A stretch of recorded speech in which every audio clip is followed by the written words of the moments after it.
দেখেন গরুর পূজা কিভাবে শুরু হয় পৃথিবীতে প্রথম। মুসা আলাইহিস সালাম আল্লাহর সাথে সরাসরি কথা বলতেন। ওয়াকাল্লামাল্লাহু মুসা তাকলিমা। সুবহানাল্লাহ পড়েন, আওয়াজ তুলে সবাই বলেন সুবহানাল্লাহ। এখন বনি ইসরাইল হচ্ছে পৃথিবীর সবচেয়ে গোয়ার জাতি। তারা বলে, মুসা তুমি যে আল্লাহর সাথে কথা বলো আমরা তো দেখি না, তুমি যে কথা বলো আমরা তো শুনি না, তো কি করতে হবে? বনি ইসরাইল বলে, আমাদের মধ্য থেকে 70 জন নিয়ে যাইতে হবে তোর পাহাড়ে। ওরা আয়সা যদি কয় হয় আমরা শুনছি, তাহলে বিশ্বাস করব। কত বড় ডাকাত দেখছেন বনি ইসরাইল। এদের যে গোয়ার জাতি নাই, এত গোয়ার তুমি করেছে মুসা আলাইহিস সালামের সাথে। তুমি যে আল্লাহর সাথে কথা বলে আমরা তো দেখি, কি করব? 70 জন আমাদের বন্ধু বান্ধব যে যদি দেখে, তারা বললে ওকে আস, 70 জন আস। 70 জন নিয়ে গেল।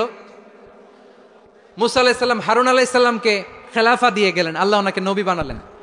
মুসা আলাইহিস সালাম বললেন, হারুন খবরদার, বনি ইসরাইলের মধ্যে তাওহীদের বাণী প্রচার করবা, ঐক্য ধরে রাখবা, বিচ্ছিন্ন হতে দিবা না। চলে গেছে। এইদিকে বনি ইসরাইলের এক দুষ্ট লোক ছিল, নাম সামিরি। কি নাম? সামিরি। সে সবাইরে বলল, তোমাদের স্বর্ণগুলো ফালাও। স্বর্ণগুলো ফেললো, বনি ইসরাইলের স্বর্ণগুলোকে গলিয়ে সে একটা গরুর বাচ্চা বানালো। গোবৎস। কিসের বাচ্চা? দেখেন গরুর পূজা কিভাবে শুরু হয় পৃথিবীতে প্রথম। গোবৎস পূজা, গরুর বাচ্চার পূজা কিভাবে। সে স্বর্ণ গলি গরুর বাচ্চা করে, জিব্রাইল আলাইহিস সালাম যে জমিনে এসেছিলেন, ওই ফেরেশতার পায়ের নিচের একটু মাটি সে বুদ্ধি করে প্যাকেটে রেখে দিছিল। সে গরুর বাচ্চা বানায় স্বর্ণ দিয়ে গলিয়ে ওই মাটি এটার মধ্যে ঢুকাই দিছে বেলকি দেওয়ার জন্য। স্বর্ণ দিয়ে বানানো গোবৎস গরুর বাচ্চার গায়ে যখন সেই মাটি ছুঁড়ে দেয়া হলো, এখন বাছুরের ভেতর থেকে ভ্যাঁ ভ্যাঁ আওয়াজ আসতেছে। কি আসতেছে? সবাই তো অবাক। সামিরি বলে, আরে তোমরা যে 70 জন দিয়ে মুসা আলাইহিস সালাম রে পাঠাইছো, ওইদিকে এত ঘুরতেছে, আল্লাহরে খুঁজে পায় না, আল্লাহ তো এটার ভিতরে ঢুকছে। নাউজুবিল্লাহ বলবেন না? তোমরা যে 70 জন দিয়ে পাঠাইলা, 70 জন নিয়ে মুসা আলাইহিস সালাম খালি ঘুরতেছে, আল্লাহরে পায় না। পাবে কেমনে? আল্লাহ তো, নাউজুবিল্লাহ, এটার ভিতরে সেজদা দাও। এই সেজদা দিয়ে গেল।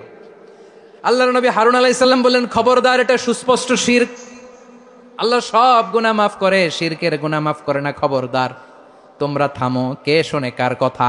এই যে যেমন এখন আপনারা আমার কথা শুনতেছেন না? শুনতেছেন? হারুন আলাইহিস সালাম বললেন, খবরদার, এই শিরকি কাজে তোমরা সংযুক্ত হয়ো না। তোমাদেরকে কি মনে নাই আমার ভাই মুসা আলাইহিস সালাম কি বলছে? আল্লাহ শিরক মাফ করে না। খবরদার, শিরক করো না, আল্লাহরে ভয় করো। হারুন আলাইহিস সালাম তাদেরকে বুঝালেন, শিরক করো না, আল্লাহরে ভয় করো।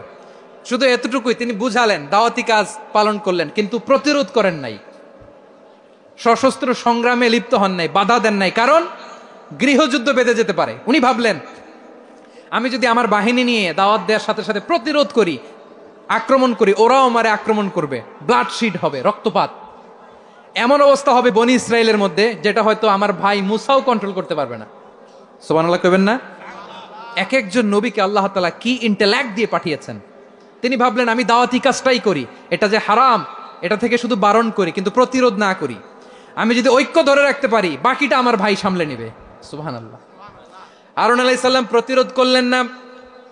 বনি ইসরাইলের মধ্যে গৃহযুদ্ধ বেঁধে যাওয়ার আশঙ্কায় প্রতিরোধ করলেন না, আক্রমণ করলেন না, শুধু দাওয়াত দিলেন। ইন দা মিন টাইম মুসা আলাইহিস সালাম আল্লাহর সাথে কথা বলে যখন ফিরে আসলেন, দেখলেন বনি ইসরাইলের অধিকাংশ লোক মুশরিক হয়ে গেছে। মুশরিক হয়ে গেছে। মুসা আলাইহিস সালাম রেগে গেলেন। রেগে প্রথমে বনি ইসরাইলদেরকে অ্যাটাক না করে ভাইয়ের দাড়ি ধরলেন। হারুন আলাইহিস সালামের দাড়ি আর চুল। মেজাজি নবী ছিলেন। হারুন, তুমি কি করলা? তোমার কি দায়িত্ব দিয়ে গেলাম, তুমি কি করলা? তুমি থাকতে বনি ইসরাইল কেমন করে শিরকের কাজে নিমজ্জিত হয়ে যায়? সাইয়েদনা হারুন আলাইহিস সালাম বললেন, ইন্নী, কোরআন সাক্ষী, কোরআন থেকে কোট করছি, ইন্নী খাশিতু আন তাকুলা ফাররাকতা বাইনা বনি ইসরাঈলা ওয়া লাম তারকুব কওলি। ও আমার ভাই, আমার দাড়ি ধরবেন না, আমার মারবেন না। আমি ভয় করেছি, আমি ভয় পেয়েছি, না জানি আপনি বলেন তুমি কেন খাশিতু আন তাকুলা ফাররাকতা বাইনা বনি ইসরাঈল, আপনি এসে আমারে যদি বলেন তুমি কেন ঐক্য ধরে রাখলে না, কেন মারামারি হলো, কেন রক্তপাত হলো, তোমার কি এই দায়িত্ব আমি দিয়েছিলাম? আমার কথার দিকে কি তুমি ভ্রুক্ষেপ করো নাই? আমি যে বলছি তাওহীদের বাণী প্রচার করবা আর ঐক্য ধরে রাখবা, আমার কথা কি শোনো নাই? আপনি আমারে ধমকাবেন, এই জন্য আমি প্রতিরোধ করি নাই, আক্রমণ করি নাই, গৃহযুদ্ধ আটকানোর জন্য, কিন্তু আমি দাওয়াত দিয়েছি। সুবহানাল্লাহ পড়েন। ঐক্য ধরে রেখেছেন। মুসা আলাইহিস সালাম মুহূর্তেই সামিরীকে আক্রমণ করলেন, অ্যাটাক করলেন, শাস্তি দিলেন। মুহূর্তেই ওই গোবৎস গরুর বাছুরকে ভেঙে চুড়ে মেসাকার করে সাগরের মধ্যে ভাসিয়ে দিলেন। পুরো বনি ইসরায়েলকে আবার তাওহীদের উপর প্রতিষ্ঠিত করলেন। পড়েন সুবহানাল্লাহ। এই ঘটনা থেকে শিক্ষা কি? শিক্ষা হচ্ছে আপনি শিরকের আড্ডাখানা দেখলেও বৃহৎ স্বার্থে তাওহীদের দাওয়াত দিবেন, প্রয়োজনে আপনি ঐক্য নষ্ট করবেন না। সুবহানাল্লাহ পড়বেন না? তাহলে ঐক্যের গুরুত্ব বেশি না কম বলেন? আওয়াজ করে বলেন। ওয়াতাসিমু বিহাবলিল্লাহি জামিআ, আল্লাহর রশিকে আঁকড়ে ধরো। ওয়ালা তাফাররাকু, তোমরা বিচ্ছিন্ন হয়ো না। পেকুয়ার ভাইরা আওয়াজ করে বলেন তো আদেশটা কার? এখন বলেন আমাদের ঐক্যবদ্ধ জীবনের দরকার আছে না নাই? এই যে ডক্টর মোহাম্মদ ইউনূস আমাদের লিডার, উনি যে আমাদেরকে জাতীয় ঐক্যের আহ্বান জানিয়েছে, ওনার আহ্বানে আমাদের সাড়া দেওয়ার দরকার আছে না নাই? রাজনীতিবিদদের যে ডাকছে খুশি লাগে নাই আপনার? আলেমদের ডাকছে খুশি লাগে নাই? আলহামদুলিল্লাহ বলবেন না? আলহামদুলিল্লাহ। সবাইকে ডেকেছে, ঐক্যবদ্ধ করেছে। আমরা ঐক্যবদ্ধ থাকতে চাই, আমরা ঐক্যবদ্ধ জীবন চাই, আমরা আর কাদা ছড়াছড়ি করতে চাই না। রাজি আছেন সবাই? এখন আমরা যদি ঐক্য নষ্ট করি আমাদের কি কি সমস্যা, কি ক্ষতি, কি কুফল? অনৈক্যের কুফল কি? কয়েকটা কুফলের কথা বলে শেষ করবো। প্রিয় ভাইরা, what are the drawbacks and disadvantages of division, social and political division in the society, disunity? আমরা যদি বিচ্ছিন্ন হই, একে অপরের যদি মারামারি করি, একজন যদি আরেকজনের কাফের ফতোয়া দেয়, আমাদের কি ক্ষতি? শুনবেন? কথা কয় না, শুনবেন?